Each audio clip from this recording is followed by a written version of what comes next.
Welcome back to Steel and Vance. This next segment is fascinating on many levels.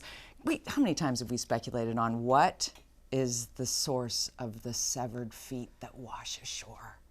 I mean, they keep saying, have they figured it out? It's not like somebody was murdering people and throwing their legs in the sea, that it was probably someone who'd fallen out of a boat or, right? Whatever. Who knows? In 2007. Since 2007, there have been 21 that have washed ashore. And that is why it is so fascinating to welcome thriller novelist, former criminal attorney, Michael Slade is with us. And you, Michael, have penned a book 6 years before that first severed foot. That severed feet were part of the mystery in there, which brings you to this explosive Netflix, The Unexplained, The Floating Feet of the Salish Sea. There's so many moving parts to having you here.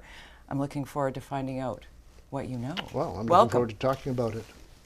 Well, tell us about the book itself. I mean, first of all, we have to know more about you because you are a trial lawyer specialized in criminal cases and especially people who are criminally insane. Yep. So you have this whole background with policing and the law, but here you sort of went and you kind of set that aside, took the knowledge and started to write. Tell us about writing that first book. Well, I practiced criminal law full bore for 10 years, and those were the days when I could prosecute a murder case one week and I could defend it the next week. You worked both sides of the fence. And just through luck, my early practice was the law of prostitution. I represent hundreds of prostitutes, sex. And then my first murder case involved the defense of insanity, and I did a specialty in that. Violence, sex and violence. I had worked for the Vancouver Sun. If it bleeds, it leads. So when the recession came in the early 80s and they were cutting back on legal aid funding, I thought, well, hey, I'm going to write a novel and I will tap into what I know about the underground of the city of Vancouver. So I published Headhunter, and what I thought was going to happen was that the media would interview me, and then they would go and get the Mounties, because this is a very dark, hardcore book, and they would get them to slag me. And instead, the fellow they got said, I thought it was a great thriller of his type, but most of all, I'm impressed because he got the uniforms right, because, the Mounties manual is this thick. So I phoned him up to thank him, and he said, if you want to see any of the inside of the mounted police, you just let me know. So they put me in the plane, they put me on the boat, they took me right around, I went to the Red Surge Ball, I did, et cetera, et cetera. So I'm putting all of this into the books. And what's happening is that psycho hunting is now developing 3 new areas. We all know from Silence of the Lambs, psychological profiling by crime scene analysis. Yeah, so that's look at the crime scene, what sort of psychology did this.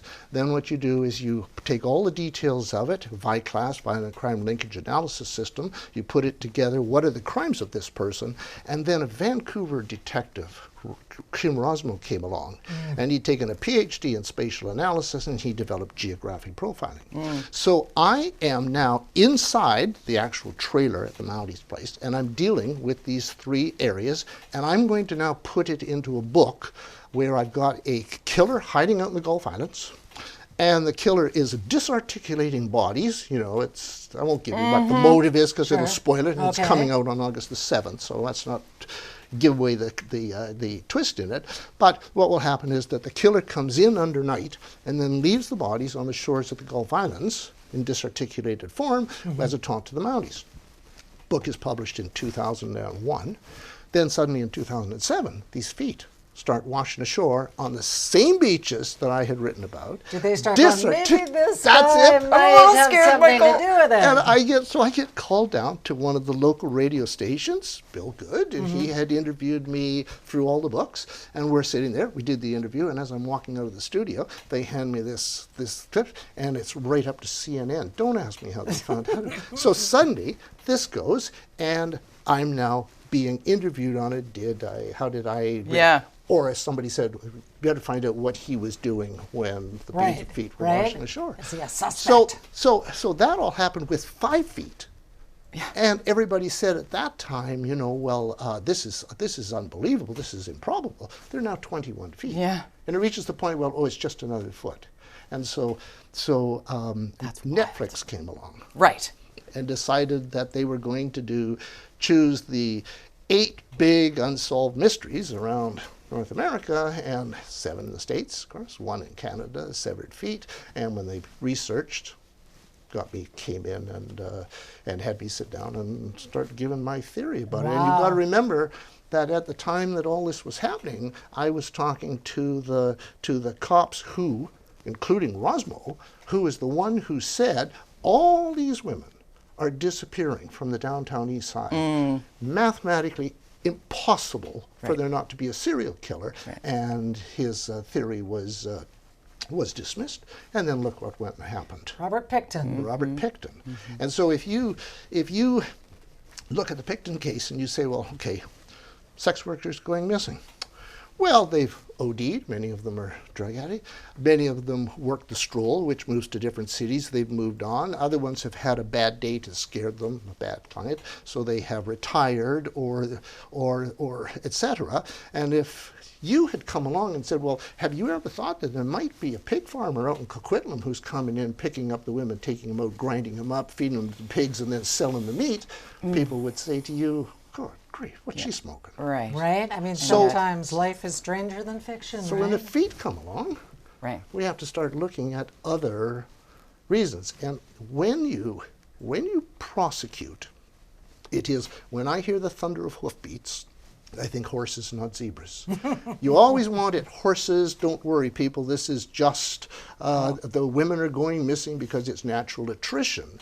But if you're a defense lawyer, you have to find an alternative answer. Or if you're an author, when I hear the thunder of hoofbeats, I think zebras, not horses. And then that's what happened with Pickton. And then that's what I started saying, okay, well, you better start thinking zebra. I'm not saying that's what's going to happen here, but you want to make sure you cover the angles, or else you have the same problem that you have. And this Netflix series, The Files of the Unexplained, Yes. The Salish Sea and the Floating Feet, in April, number 2 in North America on Netflix. Globally speaking, what, 200 and some million? Oh, well, it would, if you take, so it was number 1 in the States and in Canada for a week, and then there's, I think it's about 40 countries that it hit the top 10. So the number of views was 500 million. Wow. And you know you're a big deal, and that you're ringing the right bell when somebody like Alice Cooper is a fan of your writing. Tell us that story. Well, Alice Cooper came into town. I would have seen the concert because I'd been a fan of his, but I was doing a trial up in the country. And he comes in, and my American publisher did not put on the book that, you know, being a Canadian author is a kiss of death thing. So it's just, he's a criminal lawyer, and they'll think he's an American criminal lawyer. So Alice came in, did an interview with the Georgia Straight, and the fellow said, so do you like to read, Alice? I guess you're reading Stephen King. And he said, well, at the moment, I'm reading Michael Slade. This thriller, and so he gives the quote. I come in and see this quote, you know, this book scared me, I couldn't put it down. So I phoned Alice's agent, and they said, well, he's in Seattle, if you want to come down, he wants to meet you, and backstaging party with Alice and steak and the whole thing. And so you have no idea how many people I've met over the years who I say to them, you know, how did you learn about me? And they say, oh, man, I'd never heard of you. But if Alice Cooper said it scared him, that was good enough for me. Right? We've got a bit of a world exclusive because Death's Door is being, well, tell our audience what's happening in August. So I'm at the stage in my career where I've been writing for 40 years. Wow. I have written 15 novels, and I have finished, it's in edit, the final bang-up conclusion to the series. And my agent did a deal with Open Road, which globally sends it out in ebook form. And so the first 5 books, so the original one, which I did, Headhunter, which kicked it all off, Ripper, which is my isolation thriller, and I just went through isolation with COVID like we all did, so I thought, why not reimagine it while I'm living it?